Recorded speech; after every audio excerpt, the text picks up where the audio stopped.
Assalamualaikum warahmatullahi wabarakatuh. Sebelumnya saya mohon maaf kalau tadi karena berkaitan dengan program yang saya laksanakan itu sebagai pemuda angkatan 11 di Kabupaten Kendal harus merepotkan Bapak Ibu semua, khususnya dalam kegiatan aksi nyata saya di modul 1.4 berkaitan dengan budaya positif di sekolah atau pendidikan masing-masing. Kemarin saya sudah berkolaborasi bekerjasama dengan teman-teman berkaitan video-video yang dihasilkan, kita selalu bertukar. Jadi video yang saya terapkan di sini pakai teman saya yang ada di SD, kemudian yang teman saya di SD nanti juga akan saya tunjukkan di sini, sehingga tidak ada kesan walaupun dalam proses pembuatan itu pasti akan ada sedikit arahan-arahan dari Bapak Ibu guru berkaitan dengan apa yang harus siswa lakukan. Dan hari ini saya diberi kesempatan setelah harusnya kemarin karena sibuk dengan kegiatan 17 Agustus dan sebagainya, sehingga saya tidak berani mengganggu Bapak Ibu semua, sehingga deadline saya adalah tanggal 27 besok jam 23.00 saya harus mengirim berkas ini. Nah, ini pembimbing saya dalam kegiatan CDP. Yang pertama Bu Indi Astuti, ini guru SD malah. Saya pikir dia guru SMA, tapi ternyata beliau guru SD. Dan saya belum pernah ketemu secara langsung. Dan apakah nanti bisa ketemu secara langsung nanti tidak, biasanya ketemunya pas belakang di akhir kegiatan. Kemudian ini Bu Bisma. Bu Bisma ini memang luar biasa di antara PPPP di Kabupaten Kendal. Beliau itu memiliki talenta yang luar biasa, sehingga kemarin saya sama teman-teman di sisi lain berpikir beruntung ini punya Bu Bisma, tapi di sisi lain punya pikiran juga yang lain gitu. Karena beliau itu menghendaki kita itu kerja cepat, setiap kali tugas kalau bisa secepatnya untuk dikumpulkan. Ya memang baik, cuma kalau saya harus mengikuti kadang saya agak sedikit terbental-bental dan sebagainya. Jadi kemarin jadi takdir nyatanya cepat, ya sudah baru 1 orang. Nah saya belum, ada 2 orang yang belum. Langsung, nah ini berkaitan dengan budaya positif. Ini Pak Vicky, saya, Pak Andis, Pak Nasir, Bu Lina yang pernah PSP di sekolah penggerak. Materi ini saya yakin sudah pernah disampaikan juga oleh Pak Yoko. Jadi tentang budaya positif, baik di aksi nyata atau di aksi nyata sekolah penggerak, Pak Man juga pernah menyampaikan berkaitan dengan budaya positif. Sehingga saya hanya mengulang saja tentang budaya positif yang ada di sekolah kita. Ya, jadi budaya positif di sekolah itu merupakan nilai-nilai keyakinan dan asumsi dasar yang tumbuh dan berkembang sesuai dengan nilai-nilai yang dianut dan diyakini di sekolah. Budaya positif berisi kebiasaan-kebiasaan yang sudah disepakati bersama dan dijalankan dalam waktu yang lama dengan memperhatikan kodrat anak. Jadi intinya di kodrat anak. Jadi harus ada kesepakatan, tidak berjalan sendiri. Kita tidak boleh menentukan sendiri. Nilai-nilai itu harus ada kesepakatan. Ini berkaitan dengan budaya positif. Kemudian tujuannya adalah sebagai upaya peningkatan kualitas pendidikan nasional. Yang kedua adalah menumbuhkan nilai karakter universal. Artinya karakter itu nanti akan bisa tumbuh pada diri anak di satuan pendidikan atau di lingkungan, khususnya di SMP 3 Sukoharjo. Kemudian menanamkan kebiasaan positif. Yang ketiga adalah sebagai upaya mewujudkan kelas atau sekolah yang berpihak pada anak. Yang berikutnya adalah melatih kreativitas mandiri, tanggung jawab dan berpikir kritis anak. Tujuannya selanjutnya adalah siswa mampu memiliki kesadaran diri atas segala tindakannya. Ini yang paling penting sebenarnya poin di terakhir ini. Siswa itu mampu memiliki kesadaran diri atas perilaku yang dia lakukan. Ternyata saya seperti ini salah. Ini tujuannya. Kemudian saya kembali ke pendidikan sesuai dengan filosofi Kiai Said Pilantoro. Beliau dan kemarin waktu PSP saya masih ingat bahwa pendidikan memberikan tuntunan terhadap segala kekuatan kodrat yang dimiliki anak agar ia mampu mencapai keselamatan dan kebahagiaan setinggi-tingginya, baik sebagai seorang manusia maupun sebagai anggota masyarakat. Ini satu ketika saya dapat materi dari Pak Yoko pertama kali tentang ikut lokakarya sekolah penggerak. Ini pertama kali tentang filosofi belajar dengan ini satu tip. Jadi saya membuat ini mengambil materi yang tidak hanya dari buku penggerak, tapi di sekolah penggerak pun saya jadikan sebagai materi diseminasi saya. Kemudian pendidikan di sekolah adalah tempat kesemaian benih-benih kebudayaan dalam masyarakat. Ki.H.D. memiliki keyakinan bahwa untuk menciptakan manusia Indonesia yang beradab, maka pendidikan menjadi salah satu kunci utama untuk mencapainya. Pendidikan dapat menjadi ruang berlatih dan bertumbuhnya nilai-nilai kemanusiaan yang dapat diteruskan atau diwariskan. Pengajaran dan pendidikan yang berguna untuk peri kehidupan bersama ialah memerdekakan manusia sebagai bagian dari persatuan. Manusia merdeka adalah manusia yang hidupnya lahir dan batin tidak tergantung pada orang lain, akan tetapi bersandar atas kekuatan sendiri. Pendidikan merupakan ruang bagi murid untuk bertumbuh secara utuh agar mampu memuliakan dirinya dan orang lain dan menjadi mandiri. Kekuatan diri yang dimiliki menuntun murid menjadi cakap, mengatur hidupnya dengan tanpa terperintah oleh orang lain. Nah, jadi sesuai dengan filosofi Ki.H.D. Dewanto. Jadi sekolah ini merupakan ibaratnya sebagai lahan. Nah, lahan untuk menyemai benih-benih, entah itu padi, entah itu jagung. Nah, kita perlu di sini sebagai seorang petani.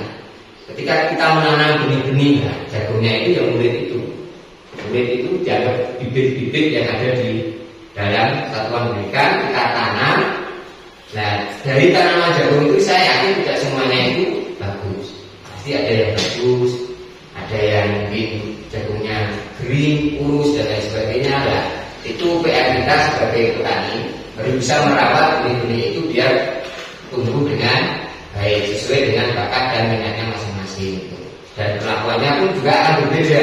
Mungkin akan melakukan yang sama. Pasti bibit yang tadi kurang baik benar-benar akan kita perhatikan. Contoh tadi saya satu siswa Ustaz tadi sudah 3 kali mengingkari janji saya sesuai dengan kesepakatan dengan saya. Sampai nanti besok dia tidak potong, saya juga nanti akan ketemu dengan orang tuanya minta izin. Kalau tidak dipotongkan nanti saya minta izin untuk memotong. Beliau bawa tukang cukur, dia dicukur gitu. Nah, karena dia sudah menyalahi kesepakatannya sendiri dengan saya. Dia janji mau kesepakatan hari Selasa mau ketemu nongol ke ruang guru mau memperlihatkan saya, tapi ternyata tadi nongol dapat laporan Bu Irna, belum apa-apa belum dipotong. Nah, terus kemudian perubahan paradigma belajar tidak perlu saya sampaikan, saya lewati aja. Ini foto anak-anak saya. Ini pengertian disiplin ya. Ketika mendengar kata disiplin, apa yang terbayang di benak Anda? Apa yang terlintas di pikiran Anda?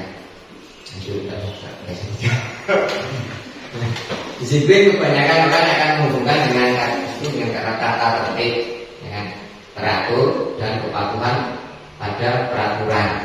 Itu mesti disiplin itu mesti atau peraturan atau tata tertib itu berkaitan dengan disiplin. Kata disiplin juga sering dihubungkan dengan kata hukuman, hukum. Pokoknya yang melanggar tata tertib ya kita hukum. Padahal itu sungguh berbeda karena belajar tentang disiplin positif tidak harus dengan memberikan hukuman. Nah, ini masuk apa yang baru saya lakukan. Saya baru sadar ternyata apa yang saya lakukan itu termasuk menghukum. Ini berkaitan dengan disiplin. Kemudian budaya positif dapat terwujud dengan penerapan disiplin positif di sekolah. Ini untuk anak-anak kita. Kemudian standar pendidikan nasional dalam rangka menciptakan lingkungan yang positif, maka setiap warga sekolah dan pemangku kepentingan perlu saling mendukung, menghayati dan menerapkan nilai-nilai kebajikan yang telah disepakati bersama. Untuk dapat menerapkan nilai tersebut, maka seorang pemimpin pembelajar perlu berjiwa kepemimpinan sehingga dapat mengembangkan sekolah dengan baik agar terwujud suatu budaya sekolah yang positif sesuai dengan standar kompetensi pengelolaan yang telah ditetapkan. Tujuan mulia dari penerapan disiplin positif adalah agar terbentuk murid-murid yang berkarakter, berdisiplin, jujur, peduli, kemudian bertanggung jawab, dan merupakan pengajar sepanjang hayat sesuai dengan standar kompetensi lulusan yang diharapkan. Itu tujuan dari penerapan disiplin positif. Kemudian disiplin sebagai bentuk kontrol diri, yaitu belajar untuk mengontrol diri agar dapat mencapai suatu tujuan mulia. Tujuan mulia di sini mengacu pada nilai-nilai atau prinsip-prinsip mulia yang dianut seseorang. Kita namakan nilai-nilai tersebut sebagai nilai kebajikan. Macam-macam kalau berkaitan dengan nilai kebajikan, itu jujur, kemudian yang bertanggung jawab, ya sopan santun, itu termasuk dalam nilai-nilai kebajikan. Harapannya nanti seperti itu. Kemudian pengertian disiplin positif adalah sebuah bentuk penerapan disiplin tanpa kekerasan dengan meyakini nilai-nilai kebajikan universal. Jadi harapannya nanti dengan disiplin positif akan terbentuk sebuah nilai-nilai kebajikan pada peserta didik secara universal, macam-macam nih universal. Kemudian ini kebajikan, nilai-nilai kebajikan universal itu nilai-nilainya, misalkan ini ada peduli, keterus-terangan, kebersihan, komitmen, kemudian belas kasih, percaya diri, banyak sekali, rajin, keberanian, kesantunan, kreatif, kedermawan, kejujuran, dermawan, harga diri, rendah hati. Itu semua merupakan nilai-nilai kebajikan yang bersifat universal. Nah, harapannya nanti strategi itu minimal ini bisa tertanam pada diri peserta didik atau murid di SMP 3 Sidoarjo. Jadi ini kebajikan universal adalah serangkaian prinsip atau keyakinan inti yang dianut oleh seseorang di berbagai budaya masyarakat dan periode sejarah. Nilai-nilai ini seringkali menjadi dasar penilaian moral dan etika yang membantu individu membedakan antara benar dan salah, baik dan buruk. Jadi nilai-nilai ini nanti akan membedakan tentang benar, salah, baik dan buruk. Dan kalau ini nanti bisa ditanamkan pada peserta didik, sebenarnya juga saya rasa pelanggaran-pelanggaran atau misalkan anak-anak yang melakukan tidak sesuai dengan kesepakatan kelas yang sudah bapak ibu guru buat, itu tidak akan terjadi. Memang sulit untuk menerapkan. Bahkan kemarin di kegiatan prakarya saya juga sering banyak bertanya kaitannya bagaimana cara menangani anak-anak yang hampir 2 kali, 4 kali dia mengulang kesalahan yang sama. Jawabannya luar biasa. Kemudian nilai-nilai kebajikan universal, profil pelajar Pancasila ini sering bapak ibu dengar ya, karena ini berkaitan dengan pembelajaran kita sehari-hari. Nilai kebajikan universal berkaitan dengan profil pelajar Pancasila, ada prima dan takwa pada Yang Maha Esa, ada berkebinekaan juga, ada bergotong royong, ada mandiri, bernalar kritis dan kreatif. Dan semua ini berkaitan dengan nilai-nilai yang tadi saya sebutkan sebelumnya tadi ini. Tidak harus berwujud atau tertulis profil pelajar Pancasila atau harus bergotong royong, enggak, tapi bisa berwujud dalam bentuk seperti ini. Misalkan peduli termasuk dalam profil pelajar Pancasila. Misalkan peduli berarti kan masuknya ke gotong royong. Tidak harus sebutkan ini profil gotong royong, tidak. Boleh menyebutkan profil peduli, itu tidak masalah. Kemudian motivasi perilaku manusia ini, faktornya adalah faktor eksternal dan faktor internal. Jadi seseorang itu berperilaku dipengaruhi oleh faktor eksternal dan faktor internal. Yang pertama adalah untuk menghindari ketidaknyamanan atau hukuman. Kemudian untuk memperoleh imbalan, ujian atau penghargaan dari orang lain. Kemudian adalah untuk menjadi pribadi yang mereka inginkan dengan menghargai diri sendiri sesuai dengan nilai-nilai yang mereka percaya. Kemudian perbedaannya, ini yang membedakan antara hukuman, konsekuensi, kemudian restitusi. Ya. Ini kita perlu paham betul bahwa hukuman itu adalah bersifat satu arah. Jadi anak itu tidak akan tahu itu hukum apa itu enggak. Itu namanya hukuman. Misalkan kayak tadi anak pondok, saya terlambat Pak, saya mau lari lapangan. Ya, dia sudah minta lari lapangan. Padahal saya tidak menyuruh dia lari. Tapi kalau misalkan kamu terlambat, silahkan lari ke lapangan, itu merupakan hukuman. Nah, ternyata hal seperti itu tidak boleh, karena belum tentu anak akan berubah perilakunya. Terus besok tidak terlalu lagi, belum tentu, pasti ya paling besok lari kan gitu. Sehingga sarannya untuk hukuman ini kita sebagai guru jangan hindari lah, bukan tidak boleh dilakukan, tapi hindari yang berkaitan dengan hukuman terhadap anak. Kemudian konsekuensi. Kalau konsekuensi itu sudah terencana atau sudah disepakati, seperti Bapak Ibu wali kelas yang sudah membuat kesepakatan kelas, pasti akan ada konsekuensinya. Itu boleh malah. Jadi ketika sudah ada kesepakatan kelas, kemudian ada konsekuensi apa yang harus dilaksanakan ketika salah satu siswa itu kok melanggar, konsekuensi misalkan berpakaian dengan rapi. Nah kok ternyata bajunya dikeluarkan, panggil aja nggak apa-apa. Konsekuensinya apa? Diingatkan. Biar anak mengingat sendiri kira-kira konsekuensi apa yang harus kamu lakukan ketika kamu melanggar kesepakatan kelas yang berkaitan memakai seragam dengan rapi. Nah ini nanti boleh karena sudah direncanakan terlebih dahulu. Kemudian restitusi, proses menciptakan kondisi bagi murid untuk memperbaiki kesalahan mereka sehingga mereka bisa kembali pada kelompok mereka dengan karakter yang lebih kuat. Ini yang paling sulit. Restitusi itu hampir sama menyadarkan anak. Dengan sendirinya anak itu sadar bahwa perilaku saya itu salah dan tidak akan mengulang lagi.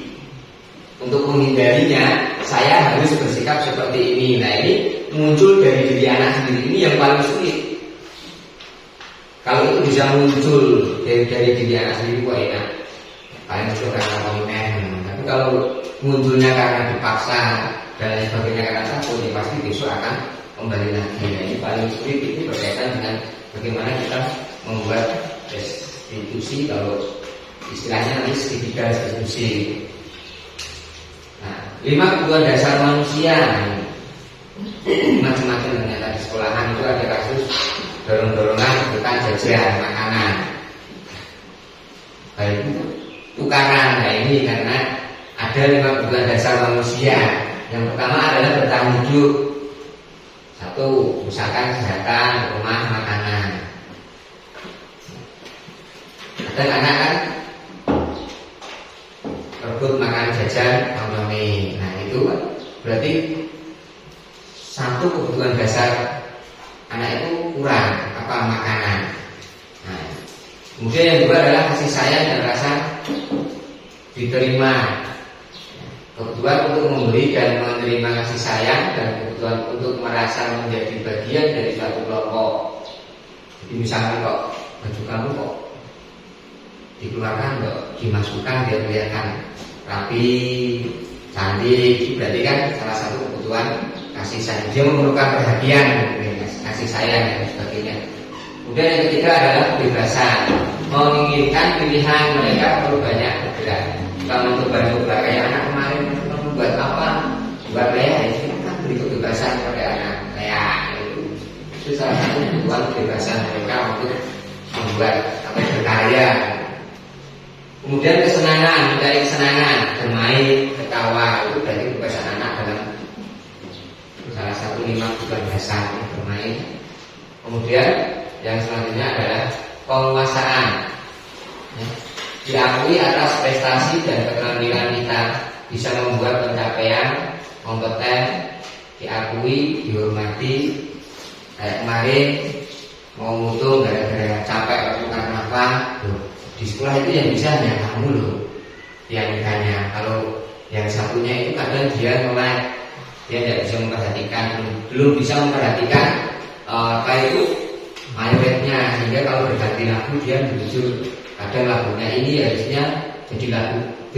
Nah itu makanya satu-satunya yang bisa dilakukan kamu untuk bermain pianika.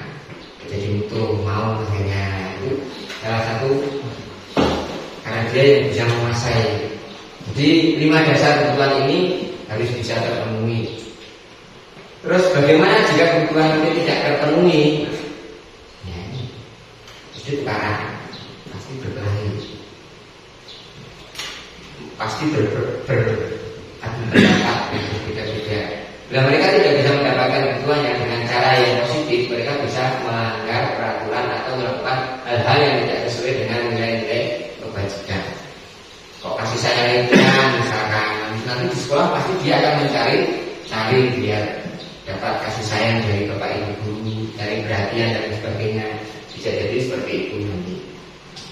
Kemudian solusi penyelesaiannya, maka kita adalah mengidentifikasi peran sekolah dan guru dalam upaya menciptakan lingkungan belajar dan pemenuhan kebutuhan anak yang beragam.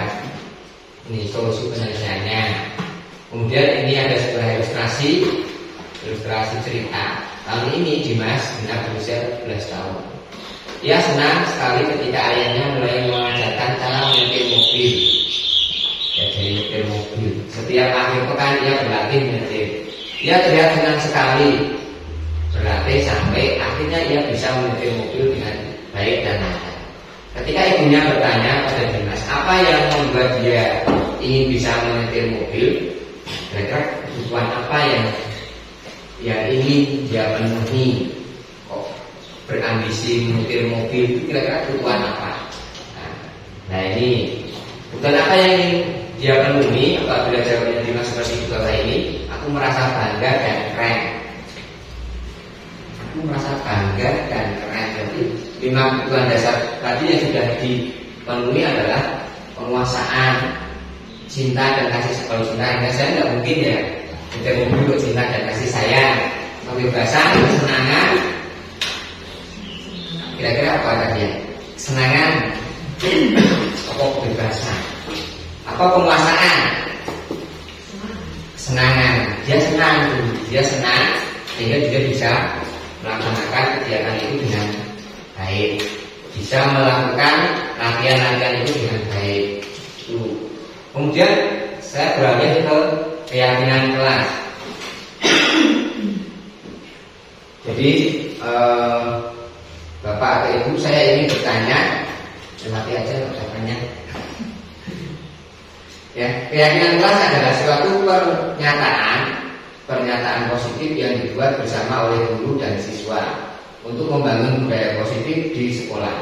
Setelah keyakinan kelas disepakati menjadi kesepakatan kelas. Nah ini sudah, Bapak Ibu saya sudah pernah terutama wali kelas sudah membuatnya dari keyakinan kelas menjadi kesepakatan kelas. Peraturan kelas adalah alat untuk mengatur perilaku yang diharapkan terjadi pada peserta didik menjadi lebih baik, dibuat sepihak, tak melibatkan tertentu. Ini bedanya kalau peraturan kelas ya. Kalau peraturan kelas itu yang membuat itu sepihak, mungkin saya saja atau mungkin sekolah saja lah, atau wali kelas saja yang membuat.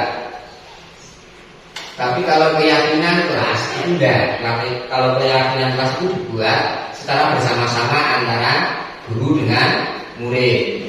Tapi kalau peraturan kelas itu yang membuat hanya guru, itu yang membedakan antara keyakinan kelas dan peraturan kelas. Yang disarankan adalah keyakinan kelas. Iya, jadi kesepakatan itu antara guru dengan siswa. Kemudian keyakinan kelas merupakan sesuatu yang dapat diterapkan di lingkungan kelas tersebut. Di lingkungan kelas.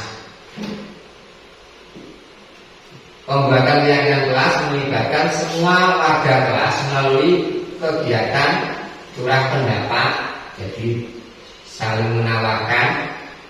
Keyakinan kelas ditinjau kembali dari waktu ke waktu. Tahapan menciptakan program keyakinan kelas yang pertama adalah lihat daftar kebajikan yang telah disusun bersama. Jadi nilai-nilai kebajikan tadi baiklah. Kemudian tentukan nilai-nilai kebajikan yang ini dijadikan perhatian atau utama nilai-nilai tadi yang saya sebutkan, atau bisa mengacu pada profil pelajar Pancasila tadi kira-kira apa. Kemudian sempurnakan beberapa daftar nilai-nilai kebajikan yang utama, bahas kembali dalam kelompok utama. Buatlah poster. Jadi disuruh membuat poster dari keyakinan itu. Sebenarnya kalau mau bisa benar-benar berjalan ya harus dibuat poster, tempel. Kayak dulu kita sudah disuruh sama Pak Pan buat anak-anak suruh membuat poster tentang apa ya, kalimat positif atau apa ya. Nah itu arahnya ya ini sebagai wujud keyakinan kelas. Nah ini 5 posisi kontrol guru. Jadi kita itu ada 5 posisi kontrol kita sebagai guru. Yang pertama adalah penghukum. Ya, penghukum pasti kira-kira nak mungkin handal kan hukum benjeran ini. 5 posisi kontrol guru itu adalah sebagai penghukum. Kemudian pembuat merasa bersalah. Kemudian sebagai teman, sebagai pemantau, dan sebagai manajer. 5 posisi yang paling baik guru adalah di posisi manajer. Ya. Kenapa di posisi manajer? Di posisi manajer itu kita berusaha untuk menggali siswa biar siswa itu sadar akan apa yang dia lakukan itu salah dan harus bagaimana cara dia harus menyelesaikan masalahnya sendiri.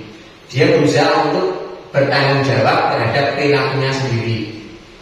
Kalau kita bisa membuat seperti itu siswa, maka posisi kita nanti berada di manajer. Kalau saat ini mungkin kita masih berada dalam posisi teman, ya, teman atau hukum gitu. Nah, penjelasannya ini, penghukum, seseorang menghukum bisa menggunakan hukuman fisik maupun verbal. Jadi nak perpus dan sebagainya, tapi nak apa menolak juga ya. Nah, kemudian membuat merasa bersalah. Ya. Jadi pada posisi ini biasanya guru akan bersuara lebih lembut. Membuat rasa bersalah akan menggunakan keheningan yang membuat orang lain merasa tidak nyaman, bersalah dan rendah diri. Kemudian teman menggunakan hubungan baik dan humor untuk mempengaruhi seseorang. Kemudian memantau berarti mengawasi. Pada saat kita mengawasi, kita bertanggung jawab atas perilaku orang-orang yang kita awasi. Nah ini manajer, posisi di mana guru membuat sesuatu bersama dengan murid, mempersilahkan murid mempertanggungjawabkan perilakunya, mendukung murid agar dapat menemukan solusi atas permasalahannya sendiri. Jadi kalau misalkan tukaran, ya, silakan anak itu dulu mencari solusi sendiri atas masalah yang dia lakukan sampai berkelahi, dia cari sendiri, dia dipecahkan sendiri. Kita hanya mendampingi itu aja. Gitu. Nah, ini contoh.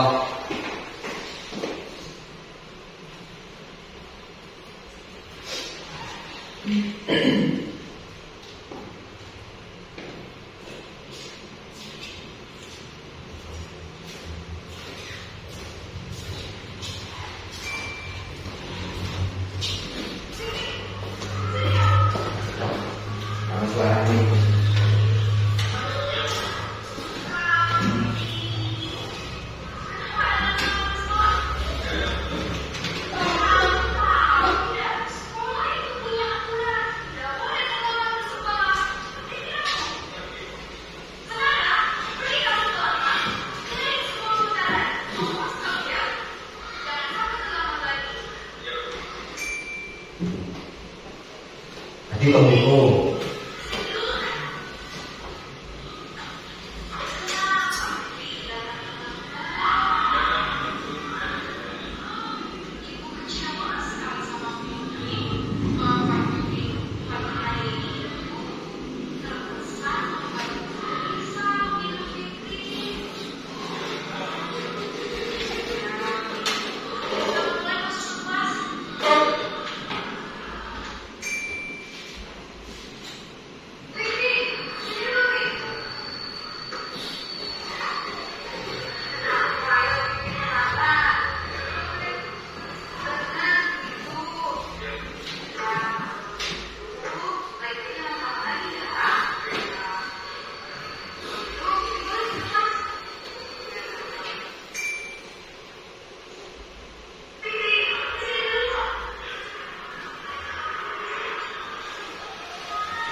Nah, itu tadi contoh video berkaitan dengan 5 posisi kontrol kita sebagai seorang guru. Jadi ada penghukum, ada pemantau, ada sebagai teman, manajer, gitu ya. Kemudian saya beralih ke restitusi, yang merupakan program disiplin positif ini yang paling pokok sebenarnya. Bagaimana cara kita bisa menyelesaikan masalah sebenarnya dengan cara restitusi. Restitusi adalah proses menciptakan kondisi bagi murid untuk memperbaiki kesalahan mereka, sehingga mereka bisa kembali pada kelompok mereka dengan karakter yang lebih kuat. Ini istilahnya ada nama segitiga restitusi. Saya sendiri juga masih bingung dalam menjalani ini. Kemarin kita sudah praktek sama teman. Kalau prakteknya sama teman itu enak, karena bisa dikondisikan gitu ya. Tapi kalau kita implementasikan di lingkungan sekolah memang agak sedikit sulit, karena karakter anak itu juga akan berpengaruh dengan bagaimana tingkat kesulitan kita dalam menerapkan segitiga restitusi. Jadi yang pertama adalah menstabilkan identitas. Jadi ketika ada anak berkelahi yang paling utama, setelah kita bawa ke kantor, kita berusaha untuk menenangkan dulu setenang-tenang mungkin, buat anak itu merasa nyaman dulu, senang dulu. Ternyata harus seperti itu. Tidak boleh langsung kita sampai di sana ceritakan bagaimana itu. Ternyata tidak boleh. Termasuk ibu saya itu juga tidak boleh. Gitu. Nah ini jadi menstabilkan biar tenang dulu. Kenapa? Kalau anak sudah merasa tenang, nyaman, harapannya nanti dia bisa bercerita dengan nyaman, dengan santai. Kalau perlu diajak bercanda dulu juga tidak apa-apa. Gitu. Karena setiap orang pasti pernah melakukannya. Intinya seperti ini. Tanya dulu kesalahan apa. Setiap orang itu pasti akan melakukan kesalahan dan itu wajar. Ya. Jadi kita namanya menstabilkan identitas. Jadi ditenangkan terlebih dahulu. Kemudian yang kedua adalah memvalidasi tindakan yang salah. Nah, kita baru kalau sudah tenang cari kita validasi. Yang salah itu ceritanya bagaimana? Kenapa ya kok bisa kamu dorong-dorongan? Kok kamu dorong ini kenapa? Itu berarti kita mencoba untuk memvalidasi tindakan yang salah setelah kondisinya tenang. Tapi kalau selama kondisi itu belum tenang, napasnya masih, emosinya masih labil, dan biarkan saja. Nah, gitu. Kalau seperti itu, kalau kita tanya, akhirnya ya dia akan sama-sama emosi juga. Gitu. Kemudian yang ketiga adalah menanyakan keyakinan. Menanyakan keyakinan. Nah, misalkan ketika ada kasus anak kita ketika diajak kok boleh-boleh izin ke kamar mandi, nanti 5 menit 10 menit lagi atau 15 menit izin lagi ke kamar mandi bersama, atau enggak ketika upacara tidak pernah pakai atribut, itu kita bisa panggil, kemudian kita mencoba untuk bisa melakukan segitiga restitusi itu dengan cara kita mulai dari menstabilkan identitas diri. Kita tenangkan dulu, udah makan belum? Macam-macam pertanyaannya tidak harus sesuai dengan pelanggaran yang dia lakukan. Misalkan tadi berangkat jam berapa, sudah makan belum? Itu. Diajak ngobrol apa dengan temannya tadi di sekolah, jajan apa, itu boleh. Dengan pertanyaan itu harapannya karena akan tenang. Kemudian baru ditanya, tahu enggak kamu saya panggil ke sini setelah upacara? Kalau nggak tahu Pak, bingung ya, nggak tahu. Kalau dilihat dari seragam atribut itu tadi gimana? Oh, saya nggak pakai topi. Baru ditanya kenapa? Topinya kenapa nggak pakai topi? Punya tidak. Dan sekolah saya yakin setiap kali awal masuk sekolah atribut itu pasti lengkap. Topi, dan pasti dibagi. Terus kita berusaha menyadarkan kira-kira kesalahan apa yang sudah kamu lakukan dan bagaimana cara kamu untuk bisa mengatasi kesalahan kamu. Biar anak mendapat, saya harus pakai topi, jadi besok ketika upacara harus memakai topi. Nah orang lagi belum nggak tahu itu, berarti memang keyakinannya belum, nilai-nilai kebajikannya belum benar tertanam gitu kan. Nah ini ada sebuah contoh kasus.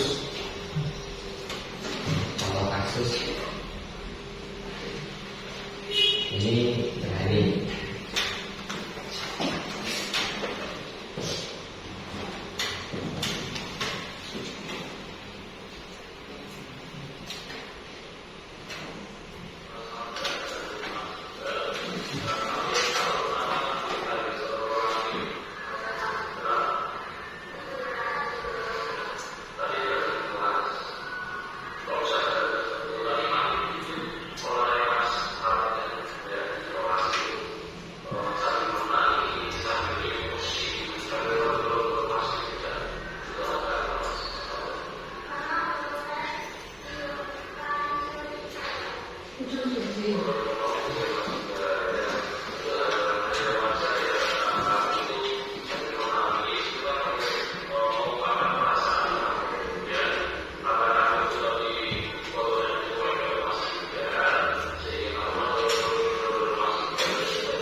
contoh video berkaitan dengan penggunaan sertifikat restitusi dalam memecahkan suatu permasalahan.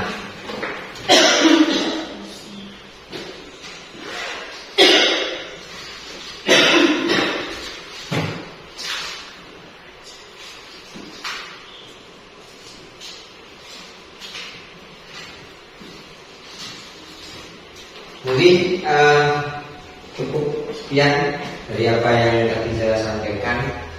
Harapannya nanti kita juga bisa bersama-sama dalam menciptakan peserta didik khususnya di SMP 3 Surabaya itu bisa benar-benar menanamkan nilai kebajikan sesuai dengan yang kita harapkan, sesuai dengan visi dan misi yang ada di sekolah kita, yaitu memberikan pelajar berprofil pelajar Pancasila. Itu sesuai dengan visi yang kemarin saya baca di SMP 3 Surabaya. Nah, caranya ya dengan cara bagaimana kita sebagai guru bisa menanamkan nilai kebajikan itu kepada siswa, tapi dengan cara mereka bisa menumbuhkan nilai-nilai itu dari dalam dirinya. Bukan karena kita paksa dan lain sebagainya. Kalau kita paksa pasti mereka ya nanti akan kembali lagi. Justru akan lebih menantang. Ini secara teori yang sudah saya terima di kegiatan CDP saya di modul 1. Ada 4 modul. Salah satunya di terakhir adalah diseminasi ini.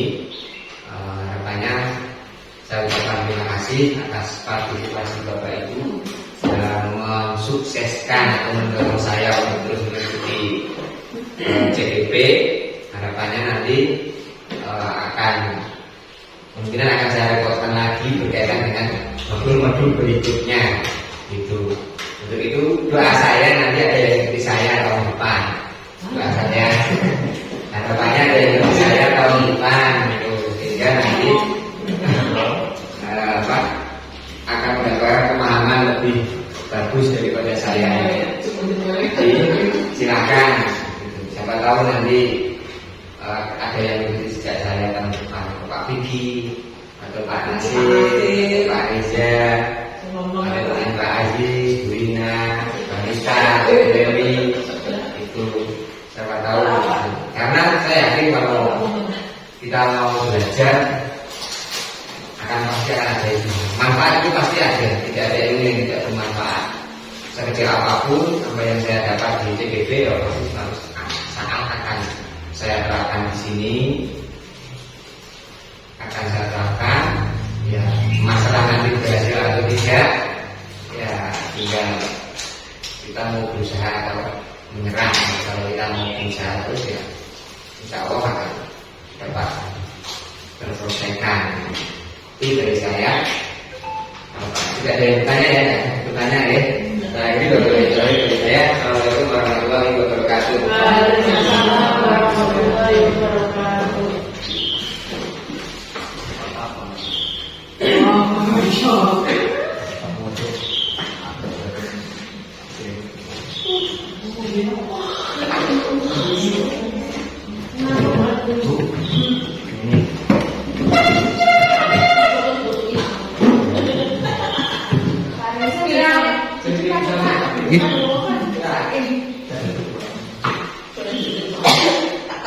Empat 5 menit Pak.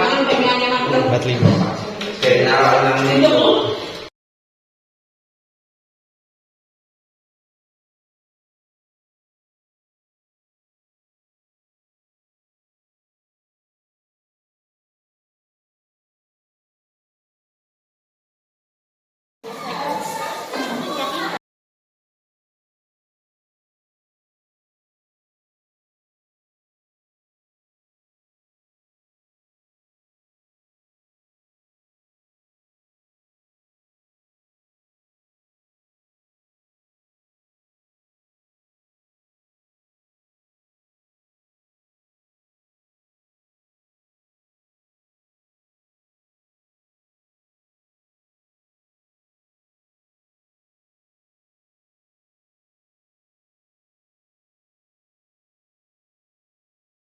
Assalamualaikum. Waalaikumsalam. Memanggil saya? Iya, silahkan duduk, Pak. Iya toh Pak. Bapak ini bicara dengan kamu. Ada apa Pak? Pak Guru perhatikan 2 hari ini Tova yang biasanya datang pagi tumben datang terlambat. Tova juga mengantuk saat pelajaran di kelas. Kenapa? Iya Pak, benar saya bangun kesiangan. Kenapa Tova bangun kesiangan? Seperti biasa saya belajar Pak, tetapi setelah belajar saya bermain HP. Lalu, Karena asik saya sampai tidur larut malam Pak. menurut Tova, perbuatan Tova itu bagaimana?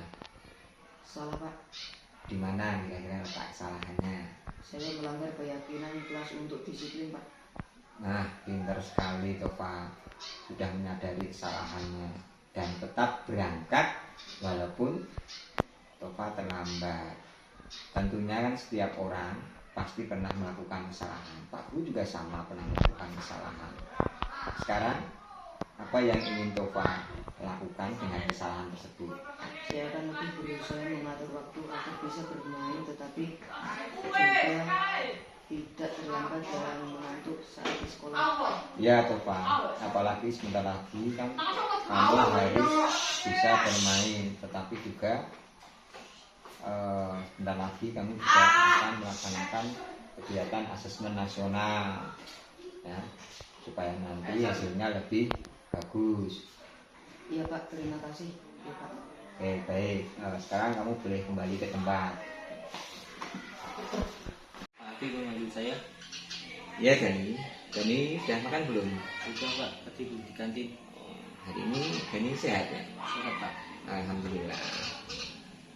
Pak Guru tadi dengar dari teman kamu kalau Kusna itu menangis. Benar begitu Gani? Benar Pak. Gani tahu kenapa Kusna tadi menangis? Ya Pak. Apa? Kusna menangis karena saya memanggil Kusna gendut dan memanggil Kusna dengan nama bapaknya. Tapi saya hanya bercanda kok Pak. Oh gitu ya, hanya bercanda ya. Menurut Gani, perbuatan Gani bagaimana? Saya tahu saya salah Pak. Bagus, kalau Gani menyadari kesalahannya. Gani paham ya bahwa setiap orang itu pasti akan melakukan kesalahan dan itu manusiawi. Bercanda dengan teman itu juga boleh, bagus malah bisa saling akrab, tapi jangan sampai menyinggung perasaan orang lain. Gani ingat dengan keyakinan kelas kemarin, kita kan sudah membuat keyakinan kelas tentang kerukunan di kelas. Ingat Pak, harus saling menghormati dan menghargai baik dengan Pak Guru dan sesama teman. Ya gitu kan masih ingat gitu. Nah, lalu apa yang akan dilakukan Gani sekarang? Saya akan meminta maaf pada Kusna dan saya berjanji tidak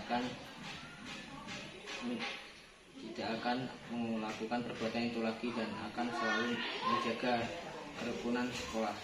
Bagus Gani, hebat sekarang. Segera kamu temui Kusna untuk minta maaf dan berjanji tidak akan mengulangi perbuatan itu lagi, gitu ya? Ya Pak, terima kasih Pak. Ya, sama-sama.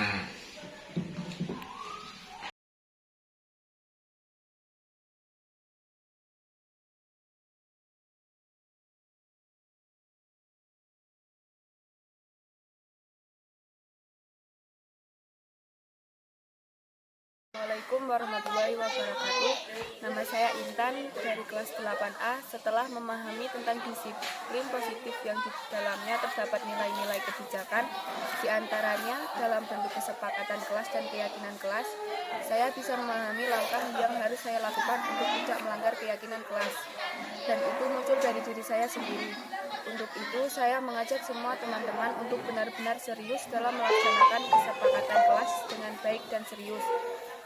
Sekian, terima kasih. Wassalamualaikum warahmatullahi wabarakatuh. Assalamualaikum warahmatullahi wabarakatuh. Nama saya Mustafa, kelas 9A. Setelah memahami tentang disiplin positif yang di dalam terdapat nilai-nilai kebijakan, diantaranya dalam bentuk kesepakatan kelas dan keyakinan kelas, saya memahami langkah yang harus saya lakukan untuk tidak melanggar keyakinan kelas. Dan itu muncul dari diri saya sendiri. Untuk itu saya mengajak semua teman-teman untuk benar-benar serius dalam melaksanakan kesepakatan kelas dengan baik dan serius. Wassalamualaikum warahmatullahi wabarakatuh.